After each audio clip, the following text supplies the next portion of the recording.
What's going on, guys? It's Nick here, back with another video. Over and undervalued wide receivers. Same exact video as yesterday, but for the wide receiver position this time around. Before we start, a reminder, the May giveaway ends when May ends, so someone who has all in is going to get a signed Deontay Johnson jersey. We pulled it off. We're getting Deontay Johnson thanks to our friends at Pristine Auction. So make sure you get all in before June 1st. Of course, we'll be doing more giveaways, but this one ends when May ends. So try not to miss out on that one, and this is definitely your best chance of winning.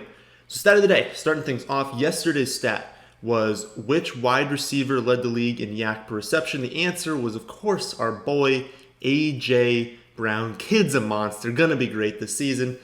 Daniel Hansen was the first to get that right. Today's stat, which running back faced the lowest percentage of stacked boxes? It was around 5%.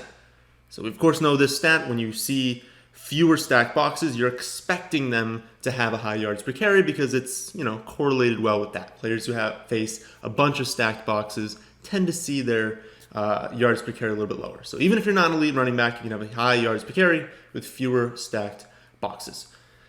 So with that, let's talk about some wide receivers. Same as yesterday, we're going to do overvalued first. Got 3 guys there and then 3 players for undervalued. So overvalued. Courtland Sutton, number 1. I was pretty surprised to see his ADP. Coming off the board as a wide receiver 14, my wide receiver 27.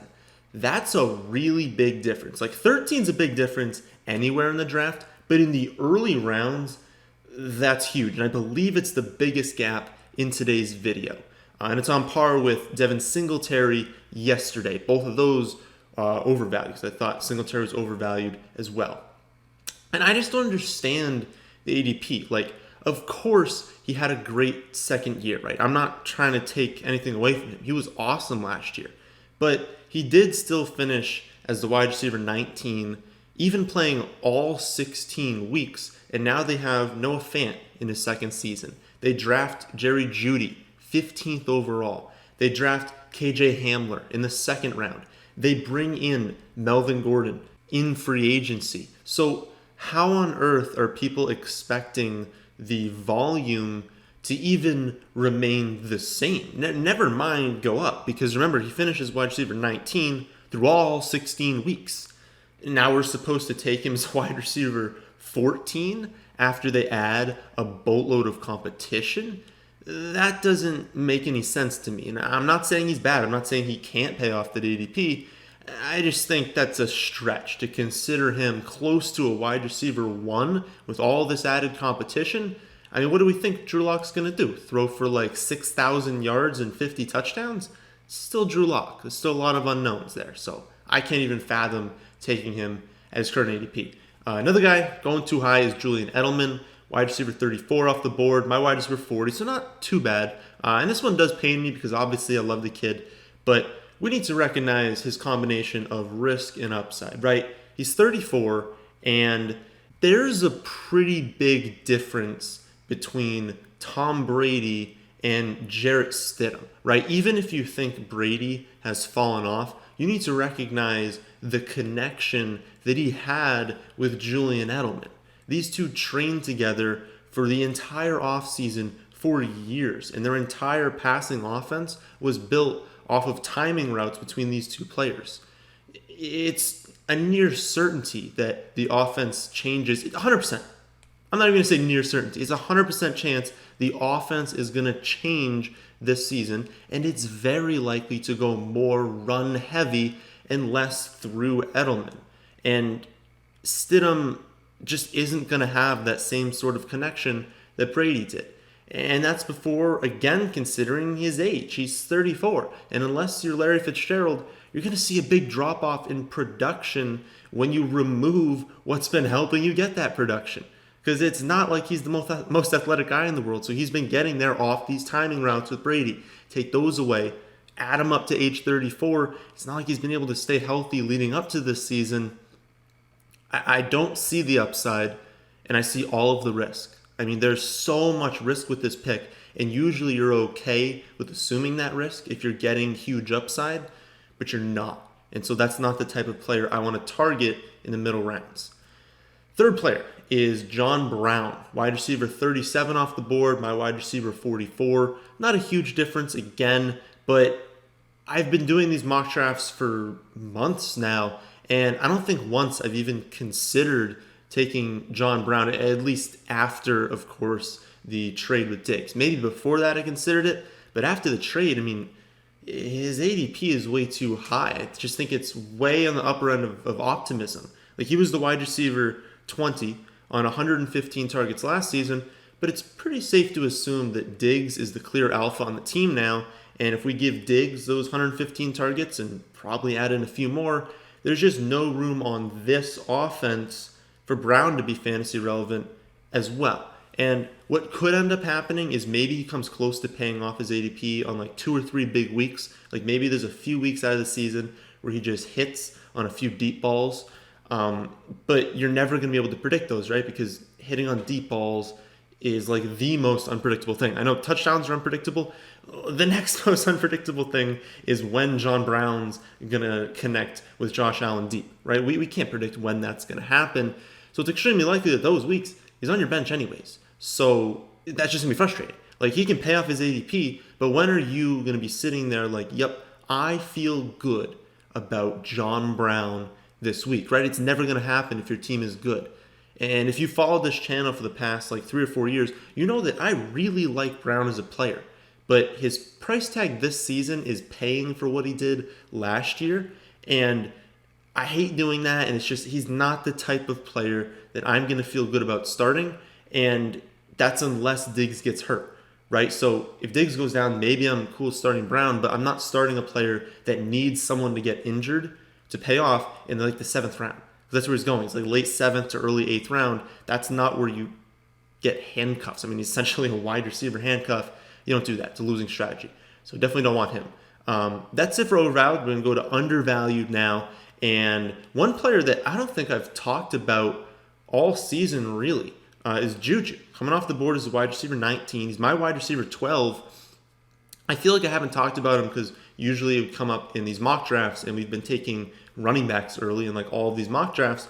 But if you like taking a wide receiver in this range, I know I've been hyping up Deontay Johnson, and I still love him. But are you going to tell me that Big Ben can't support 2 good wide receivers? Like, you're going to say that with a straight face, that Big Ben just can't support 2 good wide receivers? Like, of course he can. And we have every reason to believe he's going to be back this season. Juju was fantastic as a rookie. Incredible in his sophomore season. 111 receptions, over 1,400 yards, and 7 touchdowns. And now he had that bad third season, but it was entirely because of injuries to both himself and multiple quarterbacks. But since that's the last thing that happened, it's what people remember about him in their minds. They see what happened last year and they're like, oh, maybe he's not as good as we think. Well, no, he was hurt. Then his quarterback got hurt. Then his backup quarterback got hurt. Like, there's just no way he could possibly do good. But do you remember how he started the season? Because I know you know how he ended it. Do you know how he started the season? Suffers a toe sprain in week 1, playing in New England. Okay, still has 6 for 78. Then he plays Seattle, 5 for 84 in the game that Big Ben got hurt. Didn't play that much in that game. And then 3 for 81, a touchdown in San Fran. If he'd continued that for the rest of the season, I mean, I don't know what that's on pace for, but I'm telling you it's well over 1,000 yards. And I know you can't extrapolate 3 games, but what I'm trying to say is when at least some things didn't go wrong, like obviously Big Ben was hurt for half of these games, but at least to start the season, when we were like, this is kind of what the offense might look like, he was good. And he was being targeted as much as possible in New England and against Seattle. So I think you need to consider that the worst case scenario just happened where everyone is getting injured and he's still a fantastic wide receiver. He's only 23 years old and was a legitimate wide receiver 1 in fantasy at age 21, even with Brown commanding 168 targets. Like, just try and think about that. You had a receiver across from him getting 168 targets. Any other team, the wide receiver 2 is doing nothing. But he was a legitimate wide receiver 1 at age 21 under those circumstances. And if I may, for a second, a lot of people view that as a negative, which I can't even fathom. Like, that's just incorrect. Antonio Brown leaving the team helps Juju because it frees up a massive target share. It ensures that he's going to get a boatload of targets. He's going to be used in the red zone. He's going to be used in all areas of the field. Yes, he will see more top defensive back coverage, but you will always take that. If you have a receiver and the alpha goes down, you're not just like, oh man, he's going to be worse now. No, that doesn't make any sense. You're going to get a boatload of targets. Yes, you're probably going to be less efficient on some of those targets, but you're going to get more of them. And so you can't just sit there and tell me that if Julio Jones were to leave the team, retire, go down, something, that Calvin Ridley wouldn't see a huge bump in value, because he would. And we saw that exact thing play out last season when Julio missed the one game. So let's stop saying Juju can't be a wide receiver 1 without, an alpha in front of him, because you're wrong, and we just need to capitalize on the people who are saying that. Let's move on to number 2. Spent enough time on Juju. Robert Woods, another name I've mentioned one time, I think, in one video. Not a huge difference again. He's the wide receiver 23 off the board, my wide receiver 18. But this is an important one because this is the range where we are starting to shift our focus to wide receiver. So this is the range where it's like you've probably taken 3 really good running backs and you're like, okay, give me a wide receiver I feel good about. And now I made the mistake, let's call it a mistake now. I, in a mock draft, took Parker over Woods. I was talking about that decision in the mock draft. I said, I don't really know what I'm going to do. I think at this point, I'm taking Woods. I've moved him ahead in the rankings. I've moved him to a target on our draft guide. And I just think he's a really good pick. And he's the perfect pick if, like I said, maybe you took a tight end early, or you took a quarterback early for some reason, or you went 3 running backs, and you just want your one to be just super safe. Woods is the guy. 130 and 139 targets in each of the last 2 seasons, respectively. Finishes the wide receiver 17 last year, even while getting incredibly unlucky with touchdowns. Now Cooks is gone, which won't matter a whole lot because he was pretty bad last year, and I do expect him to use more 12 personnel this season, which would be 1 running back, 2 tight end, 2 wide receiver, so they won't even use that 3rd wide receiver spot, but it does still matter because it does increase his floor and his ceiling. So we've got a player who has finished as the wide receiver 16, 18, and 19 in points per game since joining the Rams, coming off an incredibly unlucky season with a more secure target share than he has ever had in his career. And you can get him as the wide receiver 23. I mean, that sounds good to me, right? So like I said, he's a target on the site now, and just hopefully his ADP stays where it is all summer. Another person whose ADP I hope stays is Ceedee Lamb. I have talked about him more. Wide receiver 44 off the board. My wide receiver 30, I think I might have the highest ranking on him among anyone in the industry. I'm just super confused by his ADP. You've got Cobb, Witten, and Austin leaving behind 190 targets from last season. Where do people think that volume's going? Right? Because here's the crazy thing. Let's give Amari Cooper and Michael Gallup both 140 targets this season. That would be pretty big increases from what they saw last year, and it would rank them inside the top 10. So we'll make both of them top 10 in targets among all wide receivers. Then let's double Jarwin to 60 or to 82 targets. We'll take Blake Jarwin, give him from 41 to 82 targets. We still have 101 targets left for Lamb. So even making both Cooper and Gallup top 10 wide receivers in total targets, that's still enough for Lamb to see 100 for himself. And this is with a player that averaged over 21 yards per reception in college. Is he going to do that as a pro? I mean, probably not, no, but that's the type of player he is. He's not Julian Edelman. He's the guy who needs 150 targets on dink and dumps to pay off. This is a guy who can bust out an 80-yard touchdown on any play.